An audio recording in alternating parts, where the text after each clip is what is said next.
सबको राधे राधे। तो आज हम लोग बात करेंगे क्लास 12 के चैप्टर नंबर 10 के ऑब्जेक्टिव क्वेश्चन के बारे में। इसके पहले पार्ट 1 और पार्ट 2 वीडियो ऑलरेडी मैंने अपलोड कर चुका हूं। यदि आपने नहीं देखा तो मैं चाहूँगा कि आप वो दोनों वीडियो को जरूर देखें और इसके पहले वाले जो भी वीडियो अपलोड है इंग्लिश का उसे आप जरूर देखें। आपके जो इंग्लिश में नंबर आने चाहिए, आपके जैसे सोच थी वो इच्छा से आपकी ज़्यादा आ सकती है, थोड़ा सा आप मेहनत कर दे तो ठीक है ना। तो चलिए हम बात करते हैं इस चैप्टर के ऑब्जेक्टिव क्वेश्चन का, ठीक है ना। तो देखिए चैप्टर जो था ना, हम लोग पहले भी बात कर चुके हैं इस, ठीक है ना। India through a travellers eyes, इसके पहले भी हम लोग इसके बारे में बहुत सारी बातें कर चुके हैं। तो चलिए हम सारा बात नहीं करेंगे, बात करते हैं फर्स्ट क्वेश्चन के। According to falls S book what the lesson India to teach the world, यानी कहने का तात्पर्य ये है कि उनके नजर में, उनके दृष्टिकोण से, ठीक है ना, अगर भारत से अगर कुछ सीखने वाला चीज है तो वो क्या है, ठीक है ना। यानी भारत से हम सबक ले सकते हैं, वो कौन सी सबक है। तो हिंदी में भी राइट किया कर दिया गया है। फॉल्स एस बुक के अनुसार भारत विश्व को सबक सिखा सकता है, नहीं कैसी सबक सिखा सकता है, ठीक है ना। तो देखिए फर्स्ट जो है ना, द लेसन ऑफ वायलेंस, बिल्कुल नहीं होगा, ठीक है ना। मैं सीधे आंसर की बात करता हूँ, टाइम भी ऐसे जाएगा, तो ये वाली आपका आंसर होगा the lesson of non violence. क्या होगा? The lesson of non violence. पढ़ते हैं तो सेकेंड जो क्वेश्चन है, द वक हैड विजिट इंडिया, वक ने भारत की क्या किया? दौड़ा किया। तो मतलब उन्होंने जब दौड़ा किया तो उनके लिए इंपॉर्टेंट चीज क्या था, ठीक है ना। क्या ताजमहल देखना था? बिल्कुल नहीं। क्या गांधी जी से मिलना था? बिल्कुल नहीं। तो उनको क्या था, उनके मन में कौन सी ऐसी चीज, ऐसी कौन सी लालसा थी, उनके मन में ऐसी कौन सी जिज्ञासा थी जो भारत में उनको खींच लाया? तो सर सिर्फ दो चीज, ठीक है ना। एक तो किसानों से मिलना और दूसरी वहां के बुद्धिजीवी लोगों से मिलना, ठीक है ना, उनकी बातों को सुनना। तो देखिए ये सी, ठीक है ना, और लिसन टू ग्रुप ऑफ, ठीक है ना, इंडियन पीपुल। मतलब ये हुआ कि एक तो किसानों से और दूसरा बुद्धिजीवी से, जो वहाँ के रहने वाले इंडिया के, उन दोनों से इनका मेन मकसद था मिलना, उनको देखना और उनकी बातों को सुनना। नेक्स्ट क्वेश्चन अगर बात करें, the young India show the we are disappointed with the, यानी बोले तो भारतीय बुद्धिजीवी इस बात से निराश थे। वो लोग क्या चीज से नाराज थे जी? तो इंग्लिश, यानी इंग्लिश से क्या थे? नाराज थे, ठीक है ना। ये याद रखिएगा इसको। इंडियंस, ठीक है ना, under the British rule had the life span of just, यानी ब्रिटिश शासन के तहत भारतीयों का जीवन काल मात्र इतना था। मतलब कितना था, ठीक है ना, यानी ब्रिटिश सरकार के अकॉर्डिंग, ठीक है ना। और भारतीय के मैं जीवन काल की बात करूं तो वो था, ठीक है ना, 20, ठीक है ना, 27 ईयर्स जो था ना, वो ब्रिटिश रूल के अकॉर्डिंग, ठीक है ना, जीवन काल था, ठीक है। नेक्स्ट क्वेश्चन देखते हैं, the writer visiting on the Indian family left, कहने का मतलब ये है कि भारतीय परिवार से जब वो लेखक आए मिलने के लिए तो क्या लगा, तो कैसे वो फील किए? तो वो हैप्पीनेस, यानी उन्होंने खुशी क्या किया? फील किया। क्योंकि इंडिया के लोग जो होते हैं ना, हमारे कंट्री के जितने भी लोग हैं, तो जो भी बाहर से लोग आते हैं उन्हें बहुत ही मान सम्मान दिया जाता है, यानी अतिथि देवो भव, ठीक है ना। यानी अतिथि जो होता है वो भगवान की तरह हम लोग उनको मानते हैं। तो नेक्स्ट क्वेश्चन कर चलेंगे। वो बहुत ही खुश थी इंडिया के लोगों से मिलकर, उनकी बातों को सुनकर और उनके स्नेह और प्यार से। नेक्स्ट क्वेश्चन है, for all the ills of the India the writer the blame, Bharat की सभी बुराइयों के लिए लेखक दोषी ठहराता है। किसको दोषी ठहराता है जी? इसको याद रखिएगा, किसको दोषी ठहराता है, ठीक है ना। तो वो द इंग्लिश, यानी जो इंग्लिश है ना, द इंग्लिश रूल्स है, यानी ब्रिटिश का जो रूल्स था, ठीक है ना, वो उन्होंने इस रूल्स को क्या किया? गलत ठहराया था, ठीक है ना। लेखक के अनुसार यही था।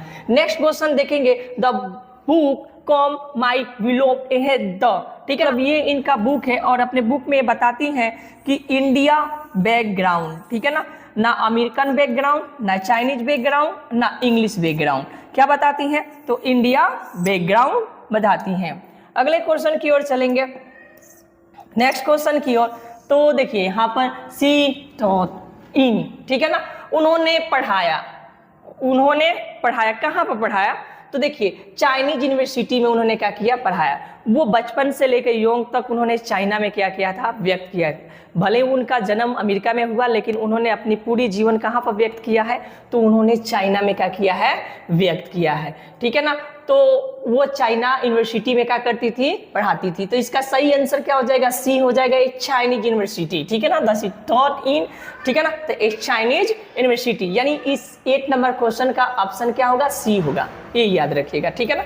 नेक्स्ट क्वेश्चन देखते हैं, the Mongolians from the Europeans invaded, ठीक है ना, यानी जो ये बोले तो मंगोलियन जो थे यानी यूरोप के, वो पहले किस पर आक्रमण किए थे, तो कहाँ पर आक्रमण किए थे, बोले तो बंगाल, दिल्ली, पंजाब या कश्मीर। तो आपका 9 नंबर क्वेश्चन का आंसर क्या हो जाएगा, ये आपका कश्मीर हो जाएगा, ठीक है ना, याद रखिएगा। C won the Nobel prize in dash, ऐसे बोल सकते हैं कि उन्होंने नोबेल प्राइज जीता, कब जीता, कितने सन में जीता, तो देखिए याद रखिएगा ये वाला ऑप्शन, ठीक है ना, ठीक है। तो 1938 में उन्होंने क्या जीता, तो नोबेल प्राइज उन्होंने जीता था, ठीक है ना।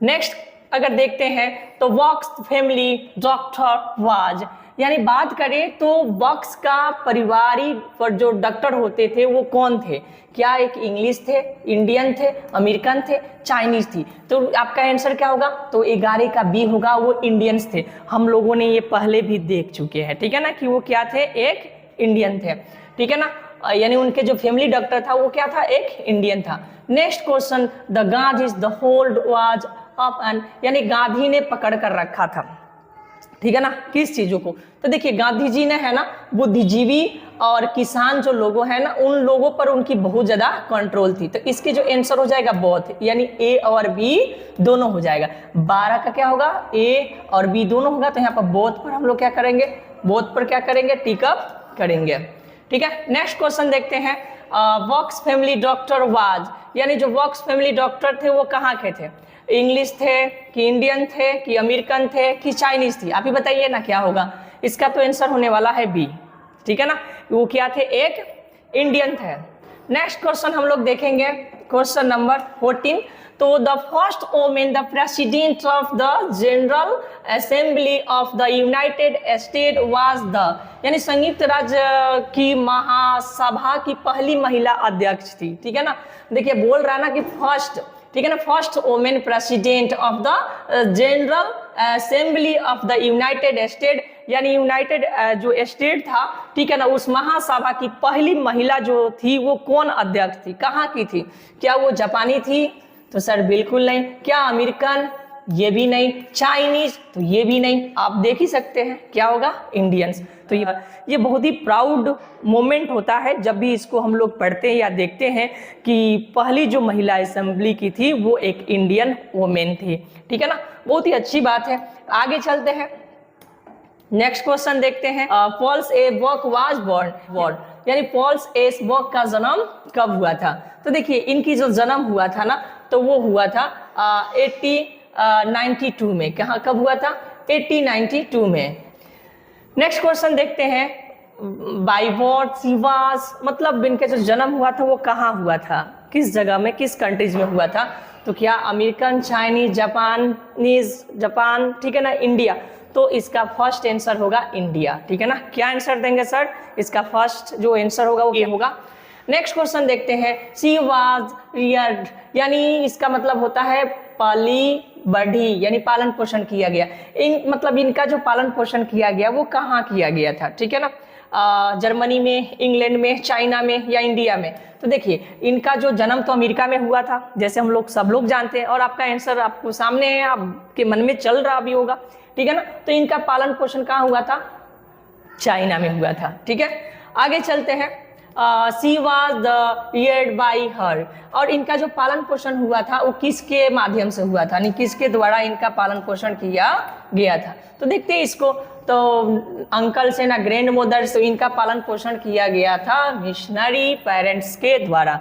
मिशनरी उन्हें कहते हैं जो अपने कंट्री को छोड़कर किसी और कंट्री में रहते हैं, ठीक है ना, उन लोगों को बोलते हैं। तो एक मिशनरी पेरेंट्स के द्वारा इनका क्या किया गया था, पालन पोषण किया गया था। Next question, India through a travellers the eyes has been the right hand by, आपसे पूछ रहा है कि India through a travellers eyes का जो राइटर है वो कौन है। तो आप देख सकते हैं हम लोग को भली भांति पता है कि इनका जो राइटर होंगे वो कौन होंगे, तो फॉल्स एस बर्ग, ठीक है ना, बिल्कुल याद रखिएगा।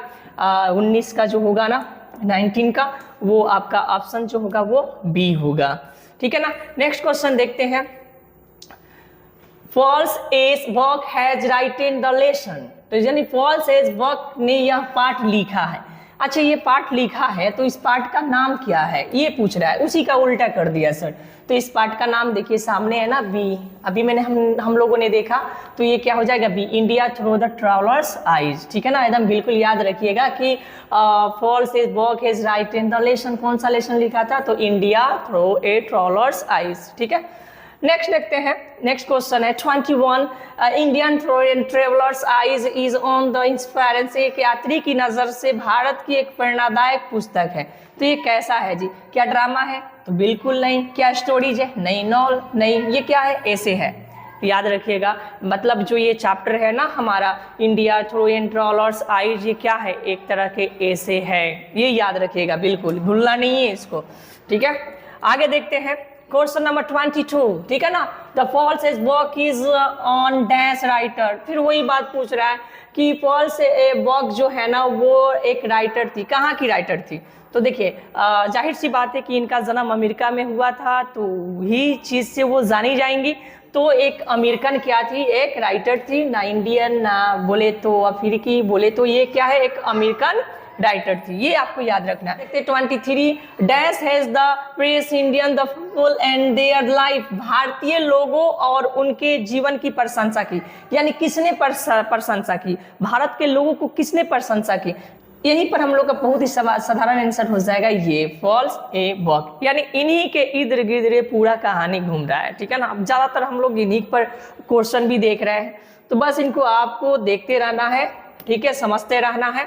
नेक्स्ट क्वेश्चन देखते हैं 24, falls a work is the writer of books the like. देखिए ये ना 2022 में ये क्वेश्चन पूछ भी दिया है, तो ये पूछ रहा है ना कि इनके द्वारा लिखा गया कौन सा बुक है इसमें से, ठीक है ना, पूछ रहा है कि इनके द्वारा कौन से इसमें से बुक लिखा गया है। तो देखते हैं, देखिए ये इनके द्वारा जो बुक लिखा गया है, ये कॉम माई बिलोव्ड, फर्स्ट में ही आपको देखने को मिलेगा, पैराग्राफ के ऊपर ही फर्स्ट में ही दिया है इनके द्वारा जो भी बुक लिखा हुआ है। और जाहिर सी बात है कि जितने भी बुक होता है उसके फर्स्ट में ही दिया रहता है कि उन्होंने कौन कौन सी किताबें लिखी, कौन कौन से कहानी, ऐसे सब दिया रहता है स्टार्टिंग में, तो स्टार्टिंग में आप देखने को मिल जाएगा। हम लोग देखते हैं 25, the Indian peasants are the poorest than they are dash the counterparts पार्ट्स, तो भारतीय किसान अपने डैश समकक्षों की तुलना में गरीब हैं। तो देखिए बात करें ना तो ये ना चाइना से तुलना कर रही है, ठीक है ना, कि भारत के जो लोग हैं ना वो चाइनीज लोगों से अगर कंपेयर किया जाए, चाइनीज किसानों से अगर कंपेयर किया जाए, तो भारत के लोग काफी ज्यादा क्या है, गरीब है, यानी इसका आंसर क्या होगा, हम लोग यहाँ क्या पढ़ेंगे, चाइनीज, ठीक है। नेक्स्ट क्वेश्चन देखेंगे, I was the call to the kill a dangers, ठीक है ना, किसको मारने के लिए उसने पुकारा था, ठीक है ना। देखिए एक सांप था, ठीक है ना, क्या था, स्नेक, ठीक है ना, उन्होंने स्नेक को मारने के लिए क्या किया था, पुकारा था। नेक्स्ट क्वेश्चन देखते हैं 27, dash the advice the Indians not to the blame the British the for the everything, भारतीयों को सलाह देती है कि वो हर बात के लिए अंग्रेजों को, ठीक है ना, दोषी ना ठहराए। किसको दोषी ना ठहराए, तो अंग्रेजों को दोषी ना ठहराए। तो कौन बोलती है जी, तो यही देखिए ना, फॉल्स ए वर्क, हम लोग उसी समय से देखते आ रहे हैं, बार बार इन्हीं का आंसर आ रहा है। आप सब भारतीय लोग जो ब्रिटिश रूल से, यानी जो अंग्रेज है, उनको आप दोषी बार बार आप नहीं ठहरा सकते हर किसी चीज के लिए। तो ये है फॉल्स ए वर्क, यानी बोले तो 27 का आंसर क्या हो जाएगा आपका, C number option. Next question देखते हैं 28, dash the visit India to see and the listen to the people the group of the people, यानी बोले तो दो लोगों से मिलने और उनके बातों को सुनने के लिए भारत आए थे, और ठीक है ना, कौन भारत आए थे, दो लोगों से मिलने और उनकी बातों को सुनने के लिए। तो देखिए राइटर के ही नाम पर आपसे फिर दोबारा, ठीक है ना, फॉल्स ए वर्क, यानी फॉल्स ए वर्क जो थी ना वो भारत में किसानों की स्थिति और उनकी बातों को सुनने के लिए, और जो बुद्धिजीवी लोग हैं वहां पर उन लोगों से मिलने और उनकी बातों को सुनने के लिए आई थी। Next is never the present in dash life, dash जीवन में धर्म सदैव विद्यमान है, यानी किसके जीवन में धर्म विद्यमान है, हमेशा धर्म को लेकर ही चलते हैं, तो वो है इंडिया, ठीक है ना, इंडियंस, इंडिया के लोग हैं, ठीक है ना, इंडियंस है। जो अपने धर्म को हमेशा लेकर चलते हैं हम सब। नेक्स्ट क्वेश्चन देखते हैं 13, the land the between the Bombay and the finish. Mumbai और डैश के बीच की भूमि सूखी थी, यानी जब ये उस समय दौड़ा कर रही थी तो मुंबई के जो मुंबई है और एक और जगह है जो हम लोग ऑप्शन में देखेंगे, उन दोनों के बीच की जो स्पेस थी, जगह थी, वो बंजर हो चुकी थी, यानी उपजाऊ नहीं थी, सूखी हुई थी। तो वो कौन कौन है? देखिए, कोलकाता नहीं है, ठीक है ना, दिल्ली नहीं है, बंगलोर नहीं है, वो क्या है? मद्रास है। याद रखिएगा, मद्रास और मुंबई के बीच की जो भूमि थी ना, वो बिल्कुल सूखी हुई थी, यानी इसमें किसी भी तरह के कोई भी चीज उगाया नहीं जा सकता था, ऐसी खराब हो चुकी थी मिट्टी। नेक्स्ट देखते हैं 31, the people of dash must be the next as the belonging the Persian race. तो देखिए, इसका जो आंसर होगा ना, तो आपका इंडिया ही होगा, ठीक है ना। इसका जो आंसर होगा वो क्या होगा? इंडिया ही होगा। नेक्स्ट क्वेश्चन देखते हैं कि India was a part of the background of dash, ठीक है ना। तो ये इंडिया का एक पार्ट यानी बैकग्राउंड बन चुका था, किन के लिए? तो पॉल्स ए बॉक्स के लाइफ के लिए, ठीक है, ये याद रखिएगा। और ये भी 2021 में ये क्वेश्चन पूछा है कि India was the part of the background of, किसके बैकग्राउंड? तो पॉल्स ए बॉक्स लाइफ के, ठीक है ना। नेक्स्ट क्वेश्चन देखते हैं 33, the calm my beloved in the right hand by dash. तो देखिए, ये भी 2021 में भी क्वेश्चन पूछा है, तो इसका भी आंसर आपका क्या होगा? तो फॉल्स एस वॉकिंग होगा, ठीक है ना। यही राइटर थी, यानी ये जो इस बुक का किसने लिखा था, इस बुक को, इन पुस्तक को किसने लिखा था? तो फॉल्स ए वॉक ने ही लिखा था। नेक्स्ट क्वेश्चन देखते हैं 32, Kashmir was invaded by the dash the barbarian. Kashmir पर, ठीक है ना, डैश बर्बर आक्रमणकारियों ने आक्रमण किया था। तो किस चीज पर आक्रमण किया था जी? तो व्हाइट, याद रखिएगा। इसका आंसर क्या होगा? व्हाइट, ठीक है ना। ना ब्लैक होगा, ना ब्लू होगा, ना ग्रीन होगा, व्हाइट होगा। यानी बोले तो 32 का आंसर आपका क्या होगा? ए होगा। नेक्स्ट क्वेश्चन देखते हैं question number 33, according to the falls a walk, ठीक है ना, the mean the quality of the leader is, ठीक है ना। तो फॉल्स ए वॉक के अनुसार एक नेता का मुख्य गुण क्या है? देखते हैं। देखिए, इसमें मेन इसका जो गुण है ना, वो सेल्फनेसनेस है, ठीक है ना। आप इसका ए नंबर जो आंसर है वो देख लीजिएगा, यानी 33 का क्या है? तो ए है। नेक्स्ट क्वेश्चन देखते हैं 34, India had to teach the west was the dash. Bharat को पश्चिमी को सीखना पड़ा कि, क्या सीखना पड़ा जी? तो ह्यूमैनिटी, यानी मानवता को सीखना पड़ा, ठीक है। तो India had to the teach, ठीक है ना, the west was dash, Bharat को पश्चिमी को सिखाना पड़ा। भारत के लोग ना पश्चिमी लोगों को क्या सिखाया? ह्यूमैनिटी को सिखाया, ठीक है ना, यानी मानवता को सिखाया, इंसानियत को सिखाया। तो ये याद रखिएगा, क्वेश्चन नंबर 34 का ऑप्शन ए, ठीक है। नेक्स्ट क्वेश्चन देखो, who was the real master of the house work visit, ठीक है ना। वर्क जिस घर में रह रही थी, ठीक है ना, थी होगा यहाँ पर, उसका असली मालिक कौन था? तो देखिए, जहाँ पर वो रह रही थी, जिनके घर पर, उसका जो असली मालिक था वो ना फादर था, ना मदर थी, ठीक है ना, और ना ही एल्डर ब्रदर था। वो आपका आंसर क्या होगा? द यंगर ब्रदर था, ठीक है ना। नेक्स्ट क्वेश्चन जो देखेंगे 36, the falls epoch came to the know about India the true and dash. Falls epoch को भारत के बारे में जानकारी मतलब जो था वो डैश के माध्यम से मिली थी। किसके माध्यम से मिली थी? तो बुद्धिज्म के माध्यम से उनको मिली थी, ना हिंदुज्म की, ना इस्लाम, ठीक है ना, क्रिश्चियन, वो किसके माध्यम से मिली थी? तो इसका भी आंसर क्या हो जाएगा? ए, ठीक है ना। और ये जो जानकारी थी ना, वो उनके पिताजी से मिला था, ठीक है। नेक्स्ट क्वेश्चन देखते हैं 37, who's the plays the role in the exchange of the Korea, ठीक है ना, एडिशन, यानी कोरियाई कैदियों के आदान प्रदान किसके महत्वपूर्ण भूमिका निभाया था? तो देखिए, यहाँ पर इसका आंसर हो जाएगा बी, यानी इंडियन जनरल का, ठीक है ना।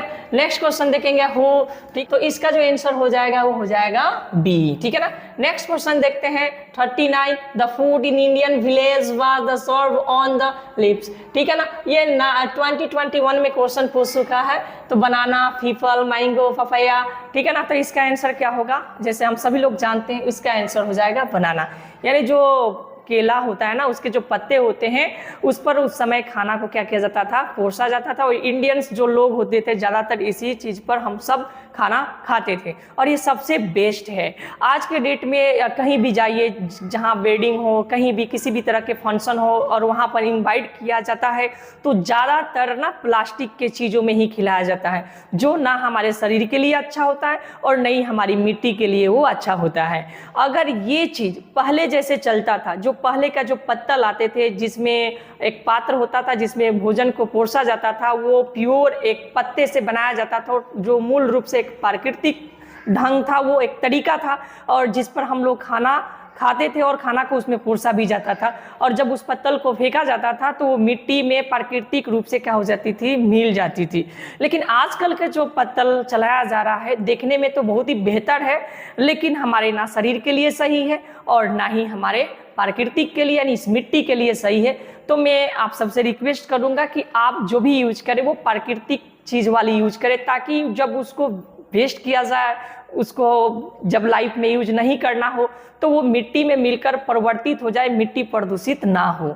ठीक है, तो मैं आशा करता हूँ कि ये आपको वीडियो काफ़ी अच्छा लगा होगा। अपने दोस्तों के साथ इस वीडियो को शेयर करें। तो सबको दिल से राधे राधे। और मैं चाहूँगा कि एक बार आप भी कमेंट में लिखिए राधे राधे।